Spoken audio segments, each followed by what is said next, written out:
Você sabe o poder que a sua mente tem, né? Você consegue administrar esse poder com foco? Eu sou professora Iná, sou diretora da ETERJ, a Escola Técnica em Santíssimo, e hoje a gente tem uma convidada aqui muito especial, né? Dona da Mente Campeã. Ela vai nos contar um pouco sobre a sua experiência, tanto no esporte, como na influência do poder da mente, da psicologia, no desenvolvimento das suas técnicas e do seu profissionalismo. Ela é atleta, competidora, instrutora da Gracie Barra Realengo e é psicóloga no esporte. Flávia trabalha no preparo mental com atletas de jiu-jitsu. Foi a sua paixão, né, que descobriu o esporte. Aliás, ela sempre fez muito esporte, mas hoje o foco dela é o jiu-jitsu. Com a gente hoje, contando um pouco da sua história, da sua vida, Flávia Távora, né? Obrigada aí, essa apresentação aí já falou tudo. Um prazer estar aqui, de repente para compartilhar conhecimento e até também para aprender, né? Porque eu sempre acho que quando eu venho para compartilhar, eu venho para aprender também. Então vai ser um prazer estar participando dessa troca. Flávia, muito obrigada, né, pela sua disponibilidade, por você hoje estar aqui conosco. A gente tem desenvolvido esse projeto com nossos convidados e você, assim, quando a gente conheceu você um pouco a sua história, a gente falou, não, ela tem que estar lá conosco também. E a nossa vizinha, né, tanto tempo morando lá em Realengo, então, assim, é um trabalho que se destaca muito, né, porque você foca muito na questão das mulheres, né, do tratamento e a técnica para as mulheres. Me fala, assim, um pouco de como foi a sua vida, assim, né, com os esportes, foi crescendo, e aí conheceu o jiu-jitsu, a psicologia. Conta um pouco, assim, pra gente como foi. Então, o jiu-jitsu, ele entrou na minha vida através do meu namorado, né? Eu conheci ele já fazer jiu-jitsu, e foi bem ali na época da pandemia, a gente montou um quartinho do jiu-jitsu em casa, porque as escolas estavam fechadas, começou a ter aula ali dentro. Ele tentou me passar algumas coisas, mas, felizmente, não conseguiu. Acabou que a gente chamou um amigo nosso, hoje faixa preta, o Flávio. Me apaixonei, 100%, pra mim o jiu-jitsu me transformou.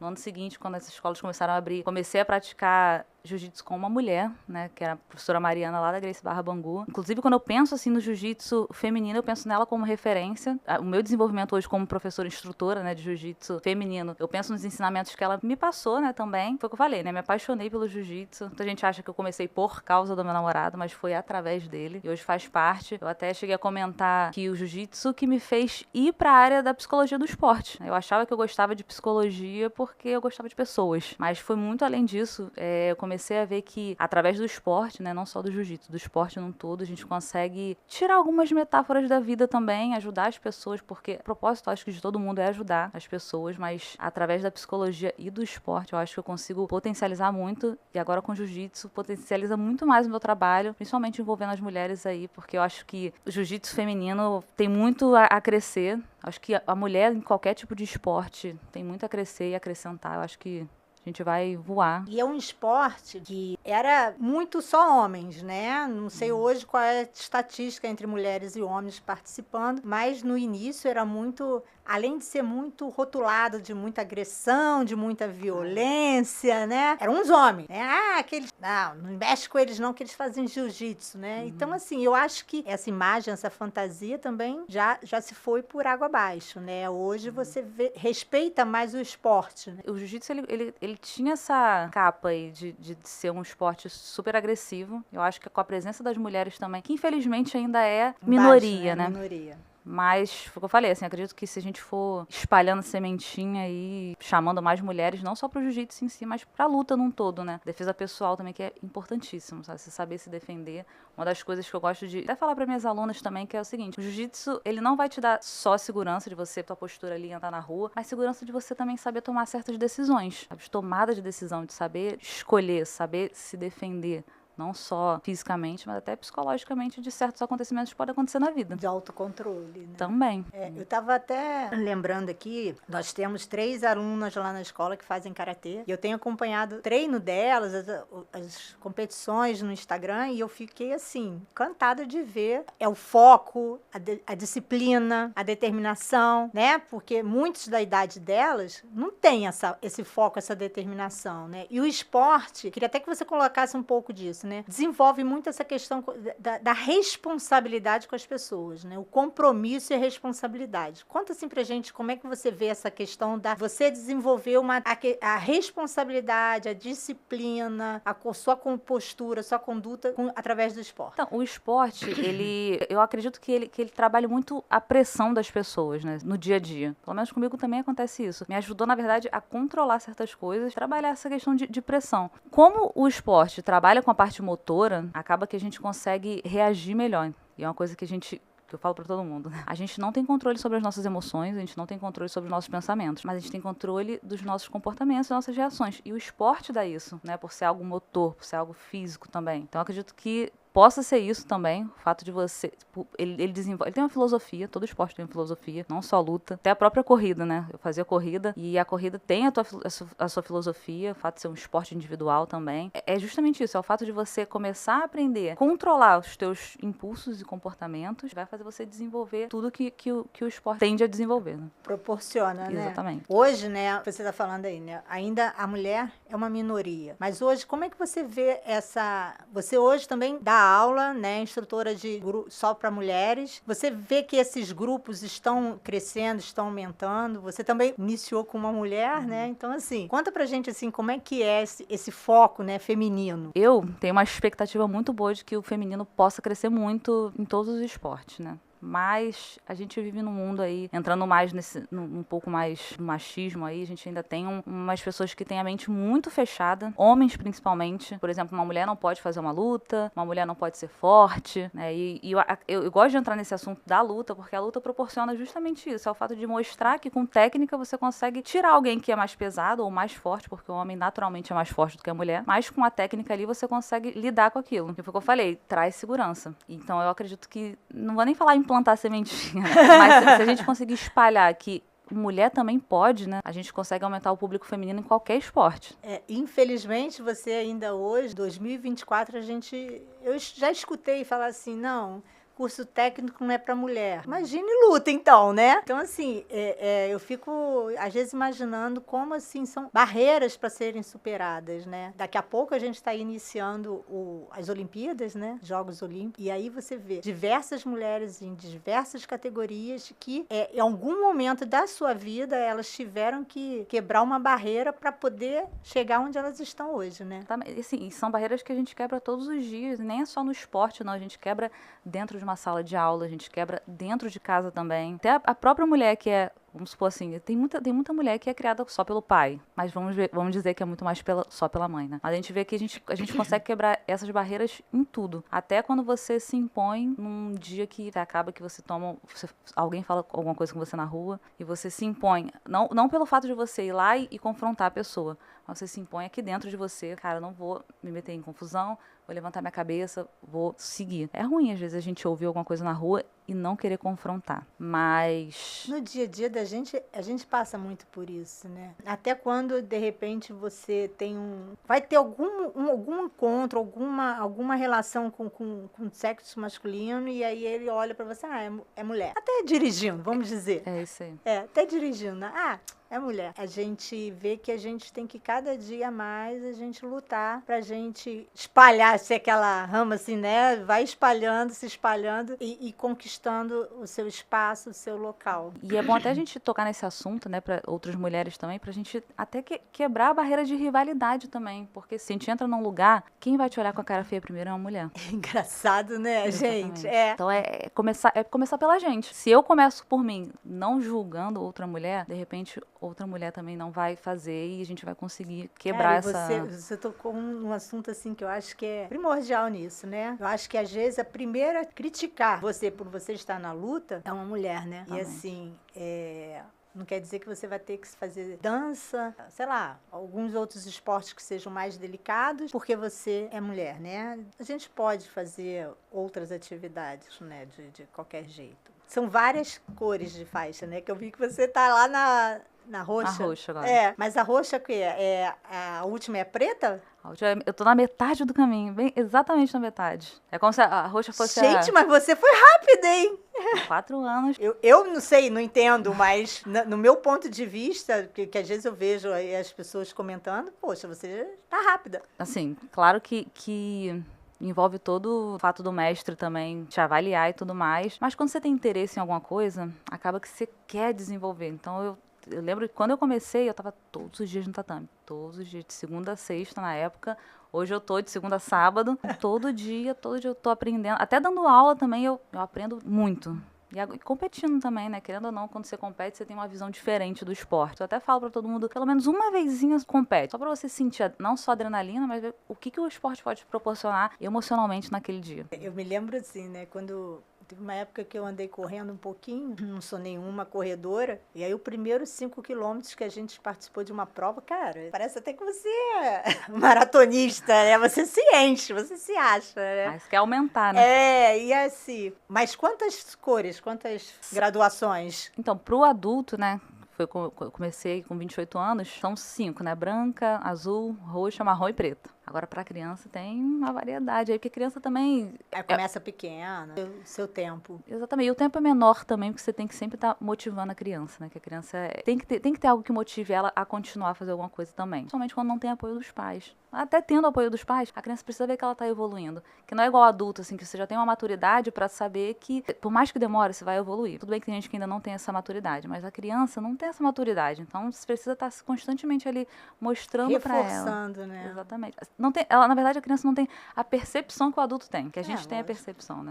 A criança só vai ser motivada quando ela vê, que é algo visual ali, então tô evoluindo. Você trabalha mais com jovens e adolescentes ou tem também pessoas mais adultas, mulheres mais velhas? Então, na verdade, o meu público hoje são mulheres mais velhas, da minha idade pra cima. Tem as adolescentes também, né? As meninas da minha turma feminina de jiu-jitsu tem dos 16 até, acho que a mais velha tem 36, talvez. São diversas idades e você está com um público bem diversificado que está buscando uma mudança, porque hoje também eu acho que a gente consegue ter mais a percepção de quanto o esporte favorece a vida do cotidiano. Fala assim das questões, até mesmo de você conseguir se relacionar com seu vizinho, com seus amigos. Então, assim, quando você descobriu o esporte, assim, que você começou a sua carreira, assim, sua vida no esporte. Você falou que começou pelo jazz. Quando eu era criança, eu cheguei a fazer... Fiz judô também quando eu era criança, fiz jazz, Minha mãe deixava eu fazer tudo, né? Olha o que ela gosta, né? Uhum. Sempre gostei também muito de brincar, de correr. Fui bastante criança, ainda bem. Acho que meus pais me ajudaram muito, me proporcionaram uma boa infância. Mas no esporte mesmo, assim, de eu ter começado, eu comecei na corrida e na natação. Que legal. São esportes completamente diferentes do jiu-jitsu, né? Que são individuais ali. E corri maratona, corri minha maratona. A mudança do estilo de vida que o esporte me proporcionou me fez querer ir para outros esportes também. Então é sempre uma mudança. Todo esporte que eu ia era uma mudança de mentalidade, era uma mudança de um estilo de vida. Agora no jiu-jitsu eu acho que eu estabilizei justamente porque através do jiu-jitsu que eu comecei a trabalhar com a psicologia do esporte. Antes era só psicologia, aí depois do jiu-jitsu virou psicologia do esporte. Como foi esse encaixe, né? Vamos dizer, do esporte você seguiu para psicologia do esporte? Então, foi justamente isso. Foi o fato também de eu querer competir. Eu tiro muitas metáforas que o jiu-jitsu me proporciona, né? Como eu atendo bastante atleta de jiu-jitsu, até atletas que não são de alta performance, a gente sempre, às vezes, em consulta, eu trago algumas metáforas, sabe? Porque o jiu-jitsu é um esporte que te tira da zona de conforto completamente. Uma hora você tá ali embaixo ganhando, outra hora você tá em cima e você tá perdendo. Então você vê que dá pra gente tirar umas metáforas. E eu comecei a ver que eu queria sentir o que os atletas estavam sentindo pra eu começar a potencializar o meu trabalho. Então eu comecei a competir. Aí na primeira competição eu já tive uma experiência que mudou totalmente assim o meu olhar. Assim. Na primeira competição eu lembro que eu ganhei a primeira luta, então eu já tava super confiante. Aí eu fui pra segunda luta e meu namorado falou assim pra mim: olha, a menina que tu vai lutar tá muito cansada. Ela tá muito cansada, olha lá pra ela. Aí eu entrei na segunda luta com excesso de confiança. Subi aqui, assim, entrei na luta desse tamanho. Inflou, né? Perdi. Então, dessa luta, eu falei, cara, o que aconteceu? Aí eu comecei a estudar. Eu falei, cara, eu vou seguir isso. E no ano antes, eu já tinha feito um curso de coach do esporte, pra eu ver como era. E isso começou também a me ajudar a olhar algumas coisas dentro do esporte, como eu fazia jiu-jitsu, tinha esse conhecimento de treinamento, unir uma coisa a outra, e eu vi que eu conseguiria ajudar outros atletas também a trabalhar justamente isso, que é o emocional. Eu queria trabalhar, tipo, só a performance em si, a parte física, mas o emocional, tipo assim, que não dá pra gente entrar com a cabeça com excesso de confiança, por exemplo, numa competição, num momento importante. É uma questão até de você respeitar o adversário, né? Também. Independente de qualquer situação que seja, você respeitar o adversário e dizer, não, eu tenho potencial, mas ele também tem. Exatamente. Quando você olha para o outro também, você já está tirando totalmente o teu foco de você. E excesso de confiança, às vezes, é isso. É você com um ego tão inflado que você olha para o outro e fala, cara, eu sou melhor do que aquela pessoa, então dá para mim. Quando, na verdade, às vezes você vai chegar ali, vai estar tão igual, tua confiança ali na hora fazer isso. Isso é muito bacana, né?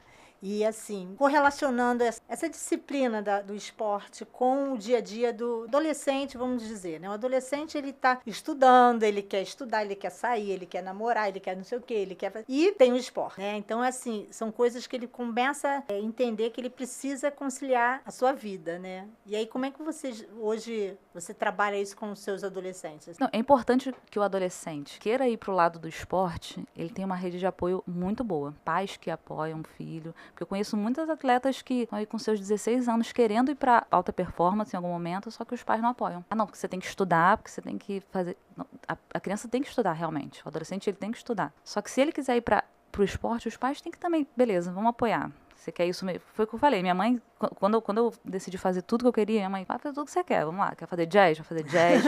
Então você tem que ter uma rede de apoio bem, acho que concreta não é o nome, mas bem forte. Justamente para não atrapalhar assim, o caminho em si. É saber se planejar e se organizar no dia a dia para você atender tanto um lado quanto o outro, né? Porque hoje eu falo assim, né? Cada vez mais a necessidade, a importância de você ser completo. E você não faz só ali o jiu-jitsu, né? Você trabalha a disciplina, você tá organização, planejamento. Então, assim, tudo isso vem em função das suas experiências e dos seus estudos e dedicação, né? Nada cai do céu, nada. Eu quem falo dera, assim, né? Quem dera. Como que você desenvolve, assim, uma técnica, um trabalho com os seus atletas, com a mente vencedora? Você trabalha a cabeça de cada um para conseguir conquistar um campeonato, né? Ou uma luta. O trabalho da psicologia do esporte é um trabalho muito individualizado. É lógico que se eu fosse trabalhar num grupo, a gente ia trabalhar num time de futebol, por exemplo. Dava pra gente trabalhar com estratégias mentais de grupo.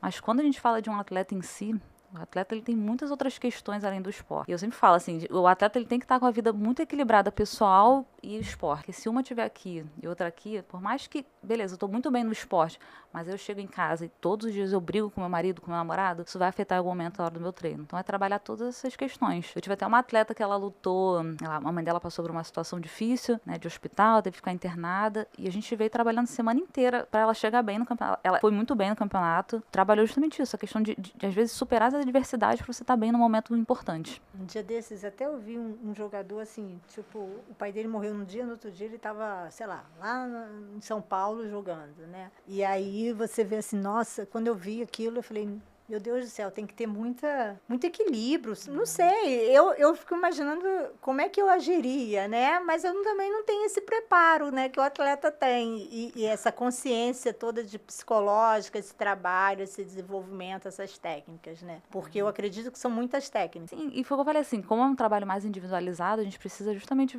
trabalhar a inteligência emocional do atleta, justamente para isso. Que às vezes a gente acha que inteligência emocional é você controlar suas emoções. Mas eu falei, cara, a gente não tem controle sobre as nossas emoções. Inteligência emocional é justamente você dar nome às suas emoções, saber o que você está sentindo, basicamente, né? É justamente isso.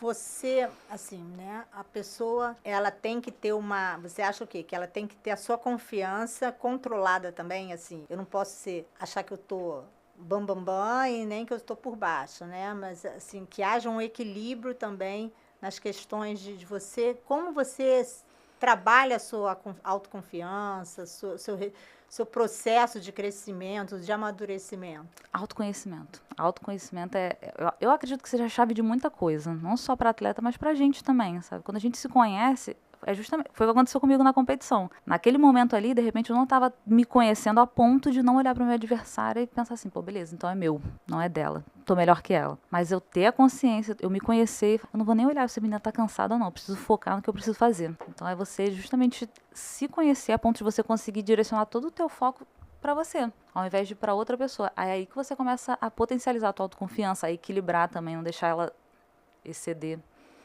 Porque existe uma linha tênue aí entre... né? Eu acho assim que, de repente, até quanto mais jovem o atleta for, acho que essa linha fica mais tênue ainda, né? Depende muito também. Eu vou te falar, acho que depende muito também do ambiente que às vezes a gente tá. E ambiente eu não digo só físico, não. Às vezes as pessoas estão junto da gente. Você tem uma pessoa ali que está constantemente. Por mais vamos ver um pai. Por mais que esteja apoiando o filho, mas apoiando de um jeito de, ó, você é melhor que ele, você vai conseguir, você é melhor do que. Colocando isso na cabeça da criança, isso realmente pode exceder muito a autoconfiança da criança. A criança pode estar autoconfiante, o pai está apoiando, mas isso pode subir a autoconfiança. Até o apoio, né, como você diz, a rede de apoio, no caso do jovem atleta, a gente vai se direcionar à família. Até a família precisa ter essa percepção da sua influência no atleta, né? Exatamente. Tem pais que são apoiadores e tem pais que querem ser treinadores. Então é isso que a gente for tem de que tomar... futebol, então, nossa! Exatamente. Que os pais têm que tomar cuidado, assim, para saber o limite também. O limite cara, daqui eu sou pai. Mesmo que o pai seja o treinador em si, aqui eu sou treinador. Mas quando o pai não é treinador e você vê que tem o treinador, é saber aquele limite ali. Até que a gente conversa muito na equipe na equipe que a gente trabalha, lá nesse Bar Realengo, é que do tatame para dentro é o professor que está mandando. Por mais que os pais estejam ali falando e tudo mais, os pais são pais do tatame para fora. E assim, eu acho muito engraçado, porque a gente percebe isso demais, da influência do meu filho quando jogava futebol lá, e aí os pais, tinha pai que entrava no campo, então assim... perdia o controle completamente. É mais do que as crianças, né? Muito mais do que as crianças, né? Isso pode até traumatizar uma criança, né? Você vê o seu pai loucamente ali gritando. Às vezes, teve um campeonato de jiu-jitsu agora, Kids, e tinha muitos pais xingando outros atletas crianças, sabe? Gente, eu acho isso o cúmulo do absurdo, porque esquece que são crianças também. Você está falando com crianças. Os pais não têm inteligência emocional. Você quer ser uma rede de apoio para o seu filho sem ter inteligência emocional. Acho que os pais também têm que muito trabalhar a cabeça para poder ser um apoio para o filho que quer ir para o esporte.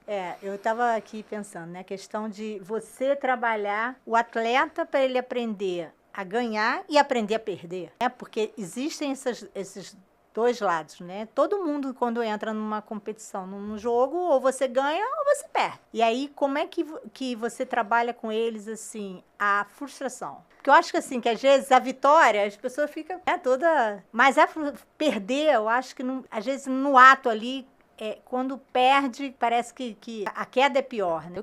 Ontem, inclusive, eu perdi, né? A pessoa fala, não, você ficou em segundo lugar. Segundo lugar pra mim é perder. Ai, meu Deus! Mas perdi a luta ali, né? Mas assim, lidar com a derrota e não se sentir frustrada, assim, na hora a gente até fica. É muita coisa que passa na nossa cabeça. Assim, caramba, eu poderia ter feito isso, eu poderia ter feito aquilo. Se eu tivesse feito aquilo, se eu tivesse... É tanta coisa que passa na nossa cabeça, por isso que a gente fica frustrado. Mas a partir do momento que você passou, se eu acordei hoje de manhã, vida normal. A vida pós-derrota e pós-vitória é a mesma coisa. Só muda o momento. E o cargo, né? O cargo de perdedor, o cargo de vencedor. E é você não deixar aquilo ali determinar quem você vai ser. Eu perdi ontem, beleza. Mas você é uma perdedora pro resto da semana? Pra não ficar um papo de coach, né? É justamente você começar a racionalizar as coisas que você sente. Fiquei com raiva ontem, mas o ontem passou. É saber administrar a sua emoção, a sua carga de... E bola pra frente, assim, a vida do esporte, de quem compete, de quem gosta de estar dentro do esporte, quando você vai pra competição, 50-50. Foi o que você falou. Cara, você tá ali pra 50% de chance de você ganhar, 50% de chance de você ganhar. Ontem não foi meu dia, a próxima pode ser. Só que vou ter que treinar de novo, vou ter que treinar muito, e é isso, assim. E como que você, às vezes, assim, trabalha com a família do atleta que perdedor, né? Que perdeu ali, foi derrotado, porque às vezes a sensação que eu tenho é que afeta todo mundo, né? Não só o atleta, mas a família, e às vezes, da forma com que a família é afetada, ela prejudica mais ainda, né?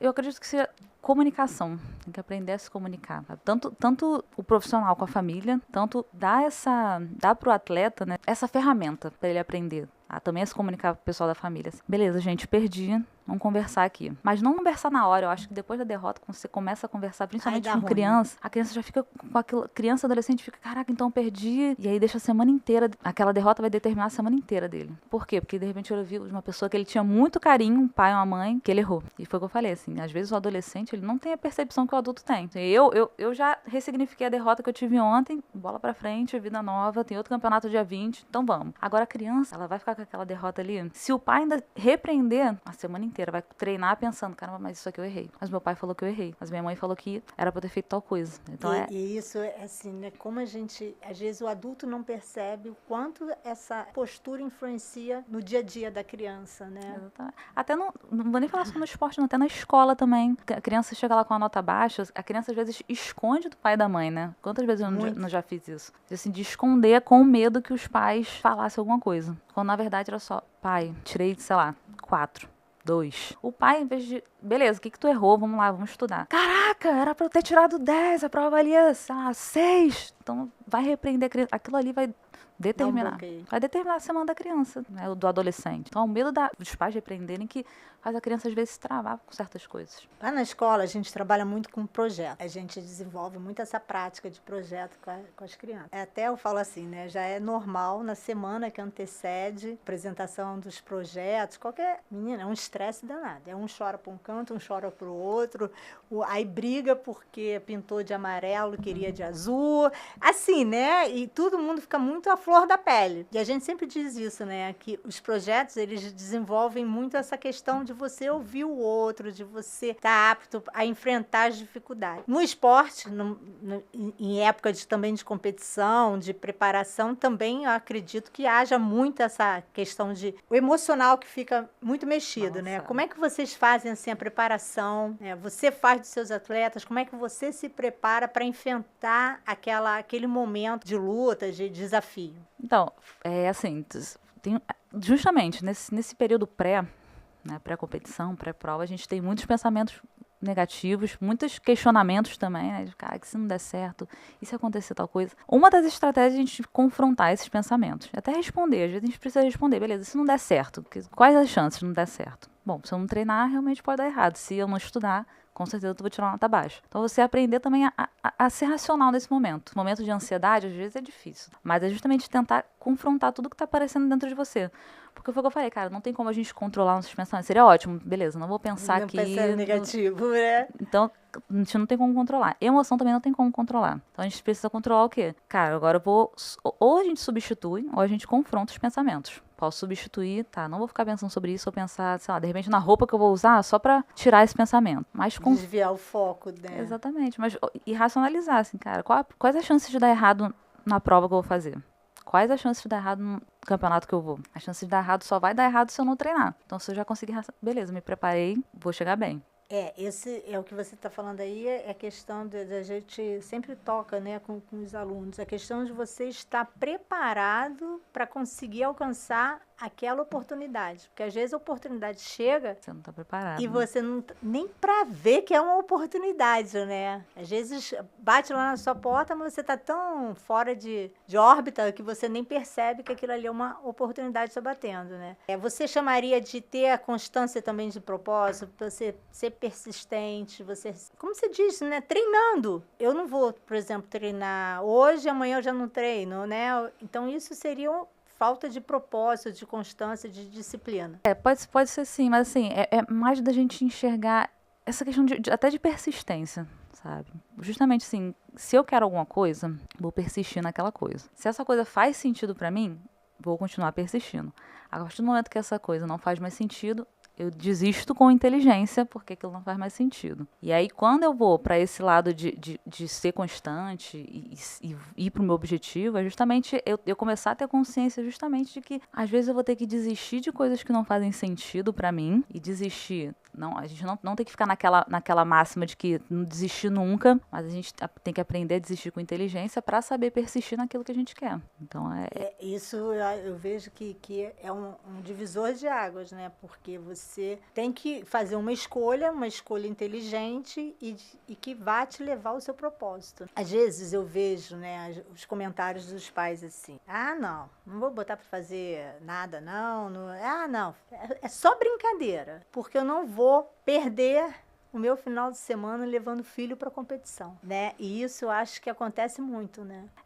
Eu acho que acontece muito também porque aqui no Brasil, agora de repente posso até estar melhorando, mas a gente desvaloriza muito o esporte, que não seja o futebol em si, porque o futebol é super valorizado. É bom também, porque a gente vê categoria de base, muita gente boa, mas a gente não tem de repente, essa cultura de valorizar muito o esporte, como de repente tem lá nos Estados Unidos, que valoriza tem time em faculdade, tem time dentro da escola de basquete, ou até aquele líder de torcida também é um esporte, né? Você vê uma valorização. Super valorizado. E aqui a gente não valoriza. E acaba que é cultural, né? A gente meio que fecha o olho. Meu filho, quero ir pro jiu-jitsu. E às vezes o pai não, tem que fazer futebol. E aí já tira o filho. Entendeu? Se não, deixa o filho também experimentar, beleza? Falei, né? Vai lá pra você ver. Né? Vai lá pra você ver. E aí os pais têm essa cultura de meio que desvalorização do esporte. Algumas pessoas têm essa cabeça e acaba que tem esse pensamento, cara, deixa ele só brincar. E às vezes a pessoa tem um potencial danado e aí se perde no seu potencial porque não vou perder meu final de semana, né? Exatamente. E o pai às vezes constrói isso na cabeça do filho também. Aí o filho vai lá, você falou, né? Às vezes tem um potencial e vai ser um potencial desperdiçado porque o pai não quer apostar no talento, não quer apostar o tempo.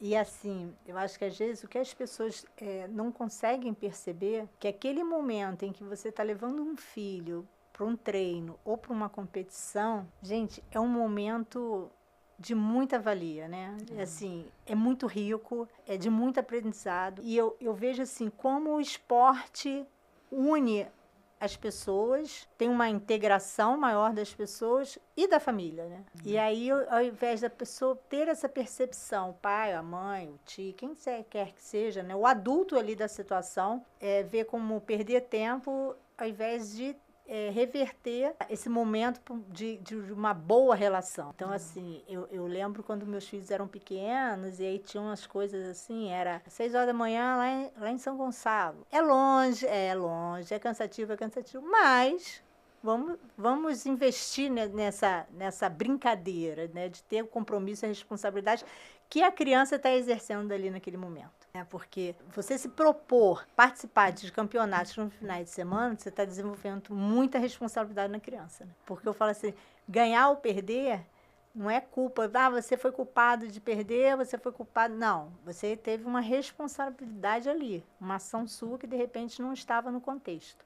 Isso para a criança eu acho que pesa também bastante, né? E foi o que você falou, assim, dá para unir os laços aí também, dá para fortificar, né? Fortalecer os laços.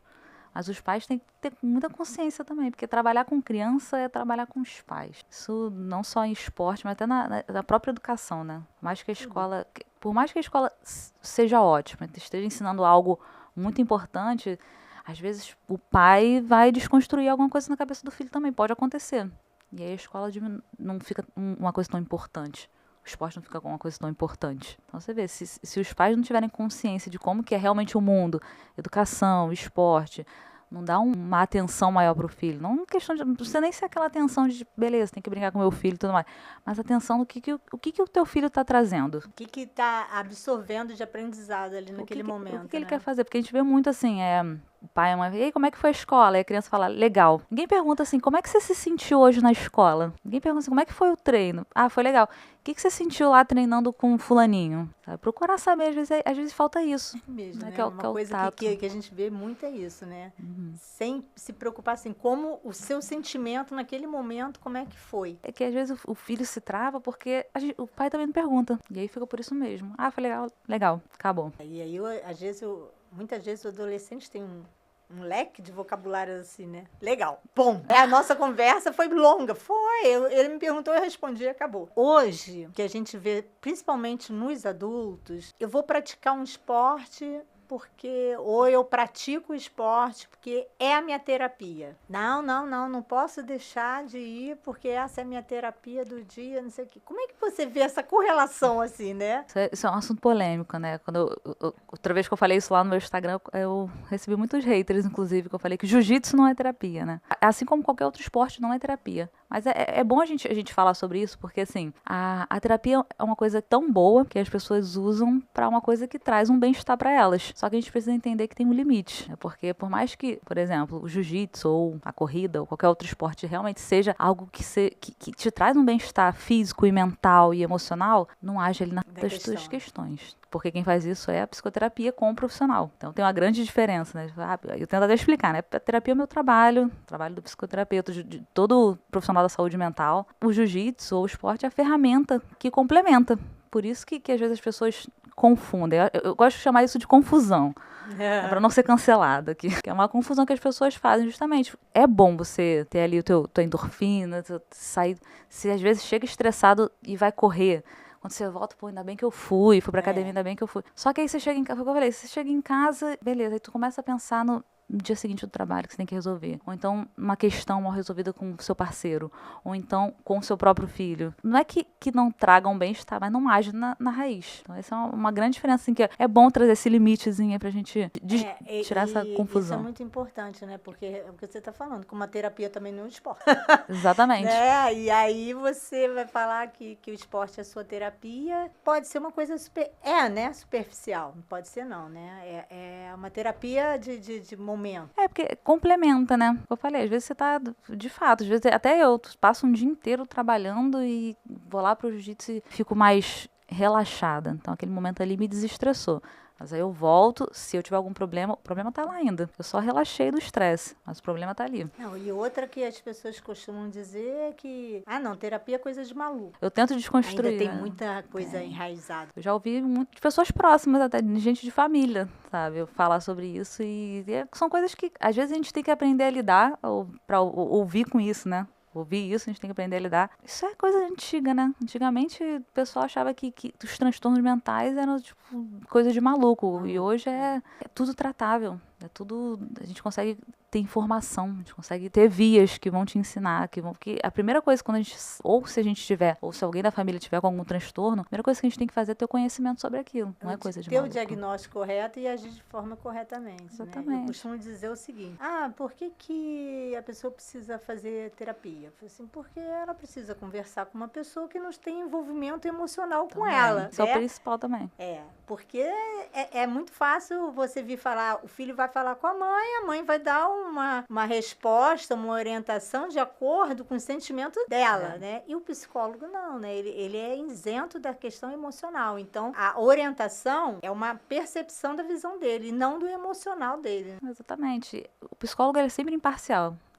Eu já trabalhei com um casal também que tem que ser imparcial, por mais que você veja ali toda a questão, você tá vendo de fora, você sabe o que tá acontecendo, mas você quer dar razão, beleza, a razão é dessa pessoa aqui ao invés dessa, você trabalha tão imparcialmente que acaba que eu levo esses aprendizados da clínica pra vida, sabe? Eu fico muito imparcial em situações da minha vida, assim, até dentro do tatame também, com amizades, com família, porque existe muito isso também, às vezes você quer dar razão pra pessoa, cara, não, você é imparcial porque evita-se estresse também. Você acha assim, no treino, no campeonato também existem essas questões assim, de você ter que ter um posicionamento às vezes imparcial e não deixar me envolver pelo aquele momento? Tem, mas é um pouco mais difícil, vou te falar. Falando eu competindo ali, mas é difícil. As emoções que vem ali no momento, tipo, no último campeonato, eu fiquei com raiva de ter perdido. Só que ali é o momento de você começar a ver a situação. O que eu vou fazer com essa raiva? Aí é o momento de você ter inteligência emocional de, por exemplo, não chegar lá e discutir com a menina que ganhou, sendo que ela estava certa. Jamais vou fazer isso. Mas tem gente que faz. Tem gente que vai explodir ali na hora. A gente vê isso muito na questão dos estádios de futebol, né? O time tá perdendo e aí a pessoa perde o controle, parte para cima.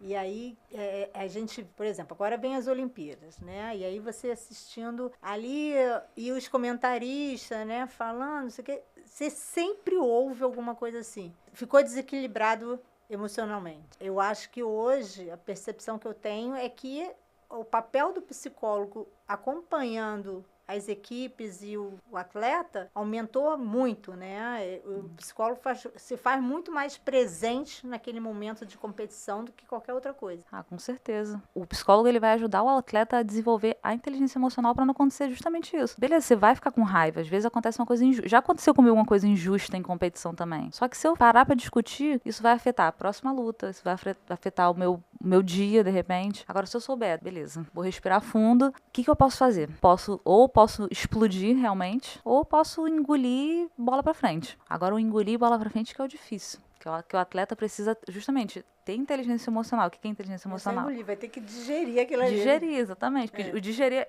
engolir, fica às vezes engasgado aqui, né? Mas digerir que realmente é o complicado. E inteligência emocional é isso, é você dar o nome para o que tá sentindo. Sentir raiva naquele momento. raiva. Como que eu vou acessar essa raiva? Por exemplo, no jiu-jitsu, na minha última competição, fiquei com raiva de ter perdido. Existe uma categoria que é um absoluto, onde você luta com as meninas da tua faixa, só que de diferentes pesos. É como se fosse a parte da competição. Você lutou tua categoria, então agora tu pode lutar com todas as categorias. E aí eu senti raiva, falei, cara, agora eu vou pro absoluto, porque o absoluto é onde eu vou exceder minha raiva. Perdi de novo. Só que ele já tava, sabe? Mas aí já tava digerindo Já mais. tinha digerido, então eu já tinha... Beleza, aceitei. Porque tudo bem que eu peguei uma menina de 90 quilos, mais de 90 quilos, né, de repente, e eu peso 63. É difícil quando a gente luta com alguém mais pesado. Dá pra ganhar? Dá pra ganhar. Só que são estratégias que tem que montar. Mas é justamente isso. Eu usei aquela raiva de perder ali a categoria pra colocar num absoluto. Independente de resultado, fui lá me aventurar. Eu gosto de falar que é se aventurar. Mas é saber o que você vai fazer com aquilo que você tá sentindo. E isso também é ter inteligência emocional. Já sei o que eu tô sentindo, agora o que eu vou fazer? Focar ali no E o atleta, às vezes, não tem isso. Por isso que discute, quer brigar. E no futebol, né, que acontece muito. A gente vê na televisão também, que por ser algo que passa diretamente na televisão, consegue ter mais contato com esse desequilíbrio. E assim, você falando, eu vejo assim, corredor. Ele tem uma prova agora, 100 metros rasos, sei lá. Aí daqui a 2 horas... ele tem outra prova, corrida, não sei lá o que, de obstáculos. Então, assim, falando aqui, eu tô pensando, né? Se ele perde a primeira e não tem uma estrutura que se refaça emocionalmente, ele vai perder o resto do dia também. Ah, vai. Mas é justamente essa questão da gente saber justamente o que vai determinar. Se aquela derrota ali, aquela primeira derrota vai determinar quem você vai ser no pós-derrota. Ela pode até determinar aquele momento, mas não tem que ser uma coisa que vai determinar o teu dia. Uhum. Eu perdi um campeonato, mas aquele campeonato ali foi só o campeonato que eu perdi. Ele não vai ser todos os campeonatos que eu ainda vou lutar. Eu vejo assim, o que você está colocando, né? Você fala assim, aquela derrota, como uma vitória, ela não vai dizer o atleta que eu sou.